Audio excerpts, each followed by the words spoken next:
Guard, Major General John Haas, Secretary, Florida Department of Transportation, Jared Perdue, our Region 4 Acting Administrator for FEMA, Robert Saman, and Rear Admiral Doug Schofield with the U.S. Coast Guard. As of 8 a.m. this morning, Hurricane Idalia is located approximately 130 miles south of the Dry Tortugas with winds in excess of 80 miles per hour. It is officially a hurricane.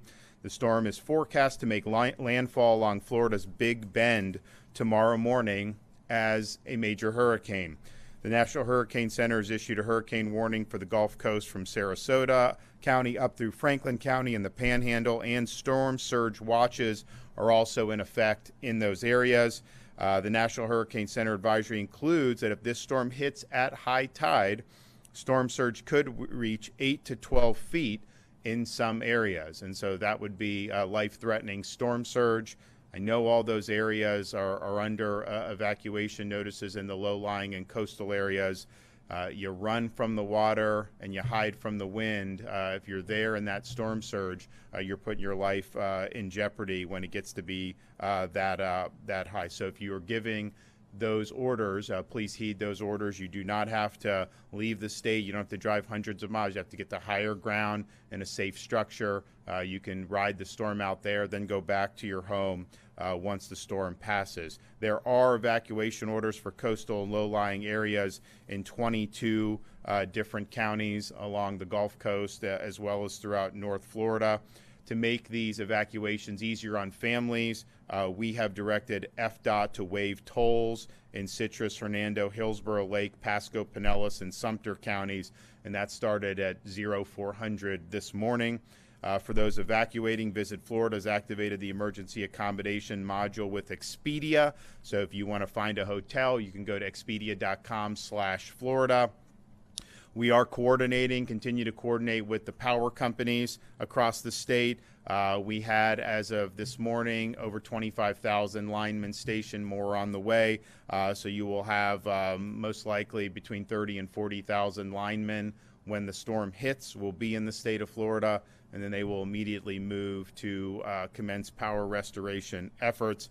We've also been working with counties to make sure that they know that we have resources ready to deploy, and we want to be helpful to support their efforts. So we have received more than 450 active missions that we are coordinating. Every resource request we receive has either been filled or will be filled by the end of this morning.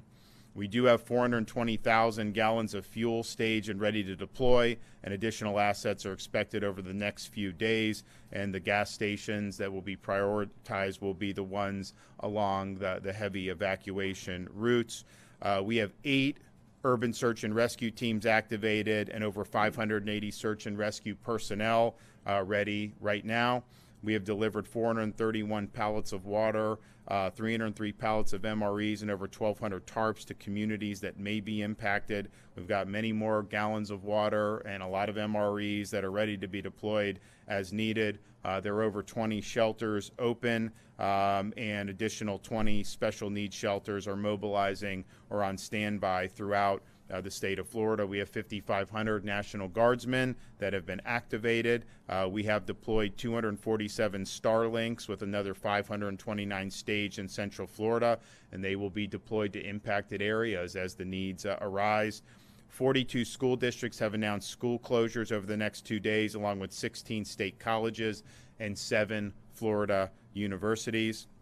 Our Florida Department of Transportation has more than 600 personnel, including over 220 cut and toss crew members, with more than 400 pieces of heavy equipment and trucks strategically placed across the state to prepare for cut and toss operations post-storm. And if you look at that track of where it's going now, you are going to see a lot of debris. There's a lot of trees along that track, and it is going to knock down trees, it's going to knock down power lines, and there's going to be a need to be able to clear a lot of the right-of-ways. Florida Department of Transportation has about 1,100 generators en route to impacted areas, and they're going to use that to get the traffic signals up and running as soon as possible when the storm passes.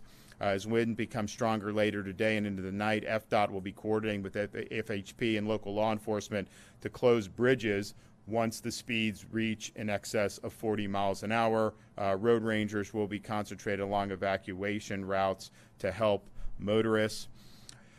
We have also called up 33 ambulance strike teams with over 200 ambulances that are ready to surge into any impacted area. We've also requested an additional 6 strike teams through our Emergency Management Assistance Compact with other states.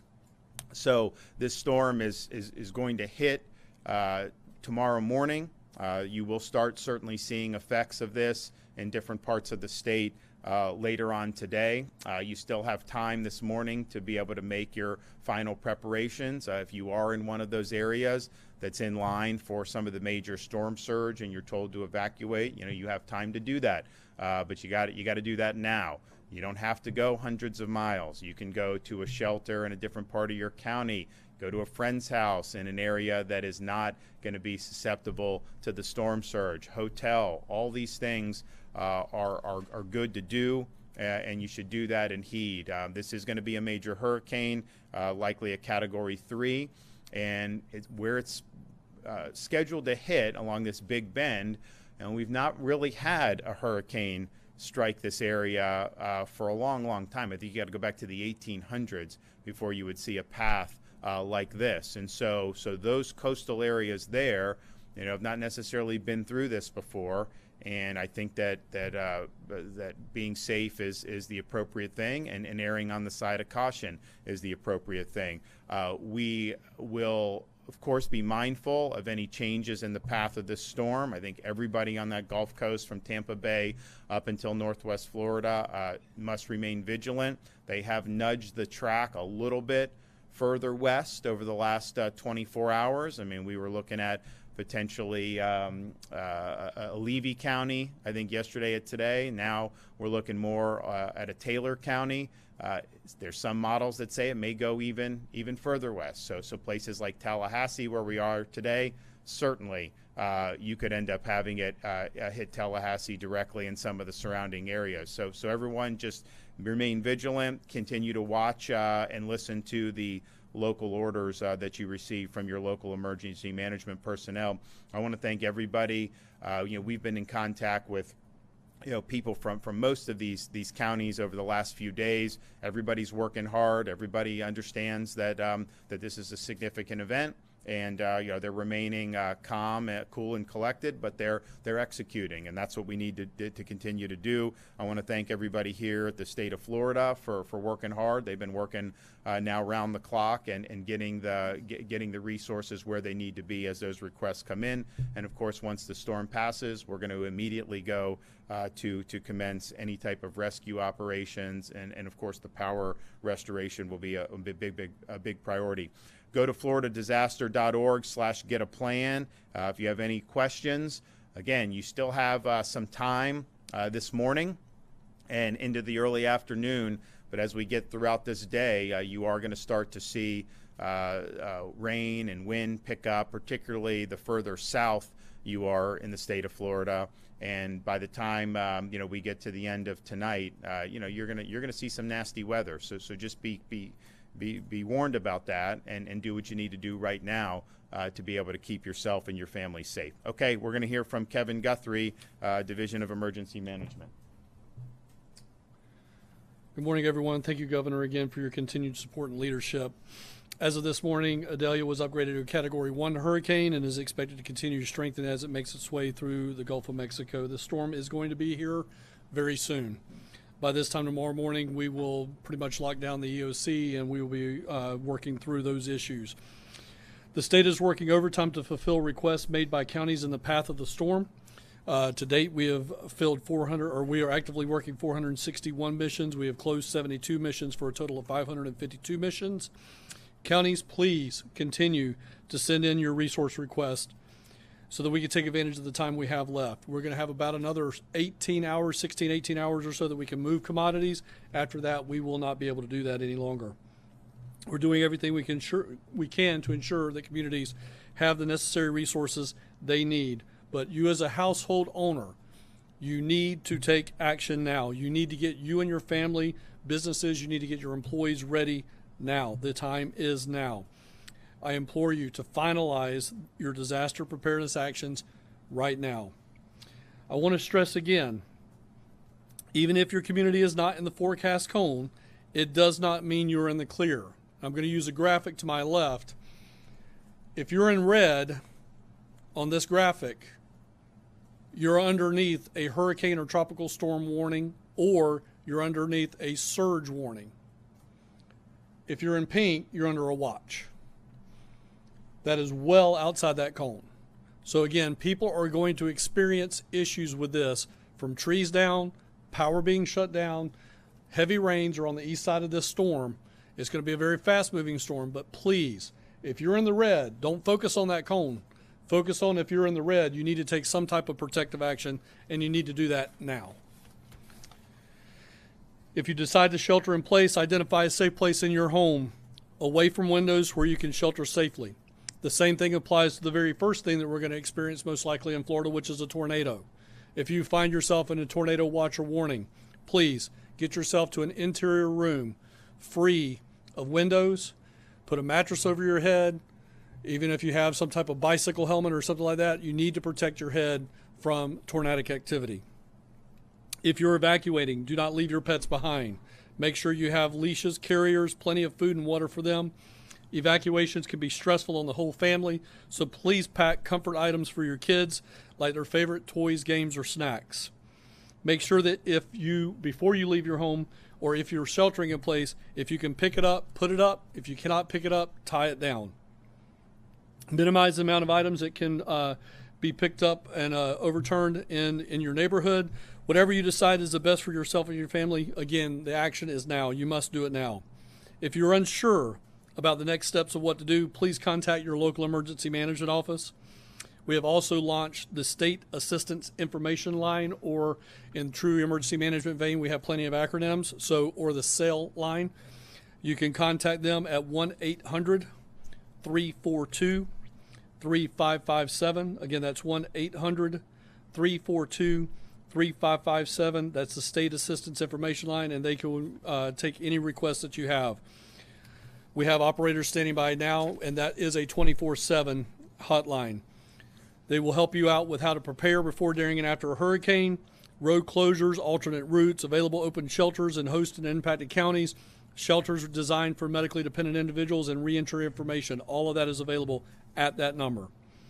You can also, of course, get up-to-date information by visiting our emergency information site at floridadisaster.org/updates and following us on social media at FLSCRT or at FLCERT. We also just launched yesterday a new guide for newcomers to Florida and visitors to Florida. That is available at floridadisaster.org/guide, floridadisaster.org/guide.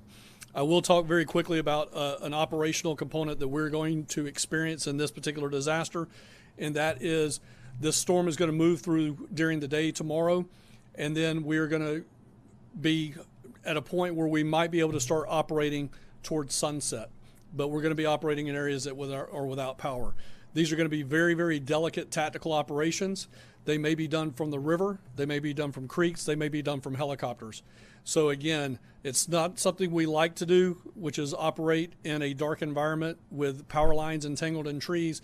But again, we understand that people are probably going to call 911 and need some assistance. So we, along with counties across the area, are working with FWC, the Florida National Guard, the U.S. Coast Guard, on how we're going to best be able to help those persons in need. So we're working through all that today, and then we'll get in our later press briefing today, as well as into tomorrow, we'll start talking more about recovery efforts. Again, Governor, thank you so much for your time, your leadership, and support. Jared. All right, good morning. Thank you, Governor Desantis, for your leadership as we continue preparing for this event.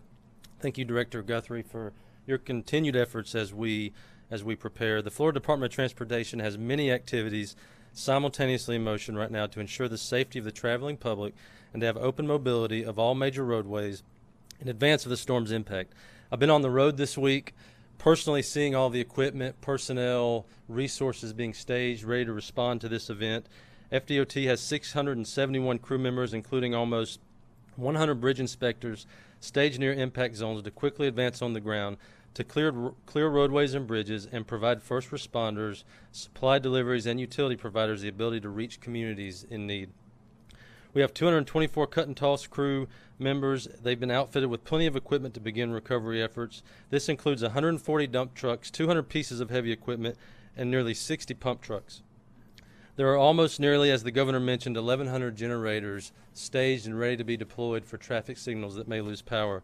FDOT is also allowing utility companies to stage at our way stations along our interstate system.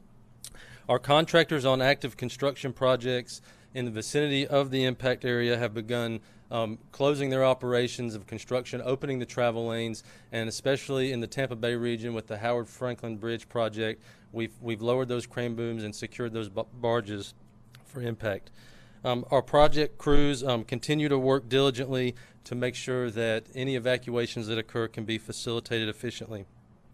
We continue to coordinate with the Florida Highway Patrol, local law enforcement, and the U.S. Coast Guard on bridge and road closures. As the governor mentioned, when sustained winds reach over 40 miles per hour, that's when the decision begins to be made for bridges to be closed to traffic. Also, at the governor's direction, we've suspended tolls in the Tampa Bay region to help facilitate people getting to safety before the storm impacts the coast of Florida. We've been coordinating very closely with our transportation partners, our seaports, airports, other passenger services. Our seaports are ready for this storm. They are fully topped off with fuel supplies and ready to respond quickly after the storm passes through. With regards to passenger service at airports, railroads, and transit agencies, please look for your local media notices in terms of that service. We have begun to see services suspended at airports and also the Sunrail service in Central Florida. We have 13 traffic management centers around the state that operate 24/7, where teams are monitoring road conditions and traffic levels along critical corridors to ensure the safe travel for drivers. At these traffic management centers, our crews input traffic information into Florida's 511 system in real time. This is going to be the place where you can get the most timely and accurate information on traffic as this storm impacts the state of Florida. Please visit florida511.com or download the app on Apple or Android devices. This is where you'll be able to get that real-time information on traffic. Last but not least, remember, safety is definitely the top priority. As you get your family and yourself to safety, please remember we want to see you get where you're going safely. Please keep that in mind, and thank you, Governor, for your leadership. Okay, so we have short amount of time here. I'd just urge everybody to take the appropriate precautions. You still have time to do what you need to do, but we are going to be faced with a major hurricane hitting the state of Florida within the next 24 to 36 hours. So be ready for that, and just know if you're in the path of this storm or even outside the cone, there's a good chance you're going to lose power. There's going to be a lot of people working to restore that, but just be prepared for that to happen and make sure you're doing what you need to do for yourself and your family. Okay, any questions? Yeah, contingency plans for Tallahassee? Those closings that Secretary Perdue mentioned, any idea as to when in the Tampa Bay area that 40-mile-per-hour winds might reach and those two might coincide? I don't know if you've spoken to them in your briefings. What do you think, 40? I mean, it'll be we're tonight probably, right? tonight.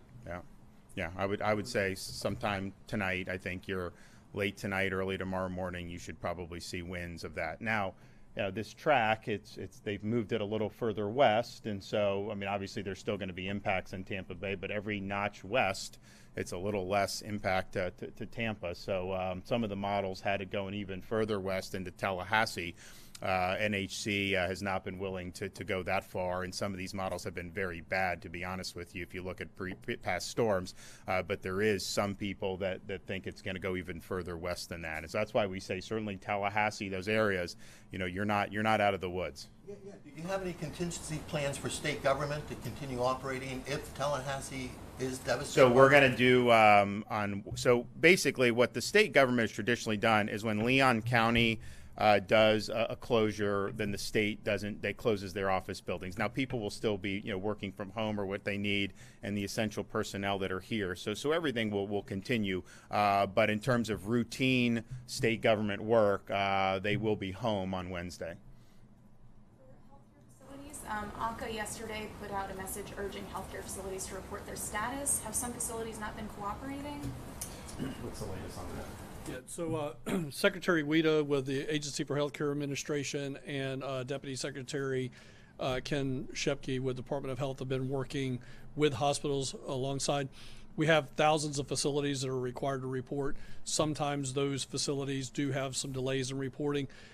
This is one of those things that, just like with any other type of bureaucratic system, we're encouraging them to update today. Don't procrastinate. I think their normal updates are maybe once a week. So again, it's just don't wait to the end of the week when your normal reporting time is. We need you to be in a daily status reporting update now. So that's what the focus was yesterday, of getting real-time stats and keeping that evergreen. So, Governor or Director, this storm's going to hit some of the poorest parts of the state. Hamilton County, Levy County, and whatnot. I don't know if, like Michael, if you've talked with FEMA about getting expedited funding, so that the reimbursement angle isn't there for those counties that are only bringing in $3 million in ad revenue. yeah. So the governor under his leadership with the hurricane, actually we'll go all the way back to Michael, Eric. He'd been on the job one day when he authorized expedited funding, which the previous administration did not do. So with 2 days left, we did a lot of expedited projects to FEMA for Hurricane Michael. We did expedited projects for Hurricane Ian, and we are now in the process. I got people on the floor right now doing expedited projects for FEMA. Robert is the acting administrator for FEMA Region 4. He is aware of that. His team is here. They know that we're going to be asking for several expedited projects from the state level. We're going to encourage counties to do the same. I'm sure the governor will probably have some announcements about things that he may be doing to help fiscally constrain counties in future press conferences. And a quick follow-up. Have you figured out the ratio or how much FEMA will pay? I think we had like first 100 days for Michael. I think we had 100%. Yeah, so we're in the process of writing up that documentation right now. Right now we know that we're at 75-25. They've already covered Category B and DFA, the direct federal assistance. Those will be at a minimum 75-25, but we will be writing letters for the governor's signature that will ask for 100% coverage for X number of days. We're trying to see exactly what the type of damage is going to be. Does it come? It doesn't make sense for us to come out today and say we want 100 days because we don't know how much damage we have. We don't want to be overzealous, but at the same time, we want to make sure that we take care of Florida. And I think that with this storm, given the geography, there's going to be a lot of debris, a lot of trees, a lot of that. Now, that's a challenge, but it's also compared to, say, an Ian, where you had it mixed with a lot of commercial and residential. This is likely just going to be, a lot of trees and roads and stuff. And so it's going to be a big effort, but I think it'll be something where, you get those people in to pick up the debris, and they're going to be able to do it. I think it'll be easier to get rid of the debris, just given how the things are laid out. There were some serious challenges with Ian, just given how the debris would be scattered all over the place. I think we know that there's going to be a lot of debris. I think we know there's going to be a lot of trees and limbs and all that's going to be there, and that's going to be a really important part of the post-storm recovery. For you, as this is intensified into a hurricane and continues to intensify, how long are you planning on staying in Florida and off the campaign trail? Well, this is no different. I mean, you remember Ian. We were in the midst of a governor campaign. I had all kinds of stuff scheduled, not just in Florida, around the country. We were doing different things.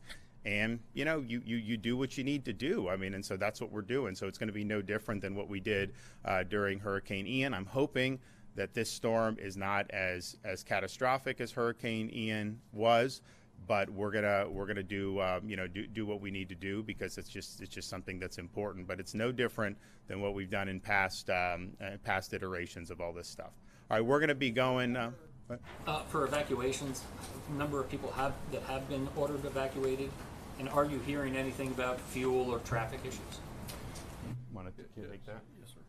So I will get you another number for any future press conferences that we have, but we probably, in this particular disaster, in level A and level Bs, we're looking at probably a tenth of what, maybe a fifth of what we had for Hurricane Ian. I mean, we're not dealing with nearly the population that we had in that other situation. So, but we'll get you a number. My geoinformation specialists can pull those numbers of households for you. As far as fuel goes, we have more than enough fuel. I'll let Secretary Perdue talk about how much fuel is at the ports. But as far as what we've ordered over 400,000 gallons of gas. We have more than enough fuel to backfill any issues that we have going on right now. But if you don't mind, Governor, I'll let Secretary Perdue talk about the ports. Yeah, thank you. In terms of evacuations, as I mentioned, we have our traffic management centers. We're monitoring traffic in real time. We're prepared. We have emergency contracts in place for motorist aid and disabled vehicles. And, we'll watch as those evacuations occur. And, if it gets to the point where it's needed, we have what's known as emergency shoulder use, which we've successfully implemented in past storms to help facilitate those evacuations. In terms of fuel, all of our seaports are fully topped off and stocked with fuel and ready to respond as soon as the storm passes through. All right. Well, we will be back later today with another update.